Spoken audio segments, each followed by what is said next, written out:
Norway நாட்டின் Oslo நகரில் விறுவிறுப்பாக நடைபெற்று வரும் 14வது சர்வதேச செஸ் போட்டியின் 9வது சுற்றில் தமிழ்நாட்டைச் சேர்ந்த இளம் கிராண்ட் மாஸ்டர் பிரக்ஞானந்தா சக நாட்டு வீரரான குகேஷை எதிர்கொண்டார். இப்போட்டியில் கருப்பு நிற காய்களுடன் களமிறங்கிய பிரக்ஞானந்தா மிகச் சிறப்பான ஆட்டத்தை வெளிப்படுத்தி 34வது நகர்த்திலேயே குகேஷை மடக்கி அசத்தினார்.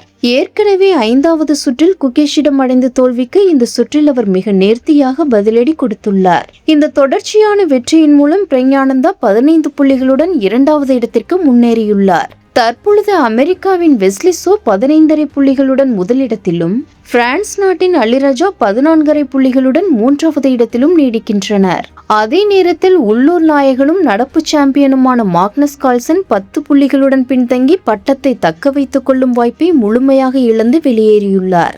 இத்தொடரின் சாம்பியன் யார் என்பதை தீர்மானிக்கும் 10வது மற்றும் இறுதிச் சுற்றில் பிரக்ஞானந்தா ஜெர்மனி வீரர் வின்சென்ட் கீமரை எதிர்கொள்ள உள்ளார். இந்த போட்டியில் வெஸ்லி சோ முதலிடத்தில் இருப்பதால் மகுடம் சூடுவதற்கு பிரக்ஞானந்தா இறுதிச் சுற்றில் கட்டாயம் வெற்றி பெற வேண்டிய கட்டாயத்தில் உள்ளார்.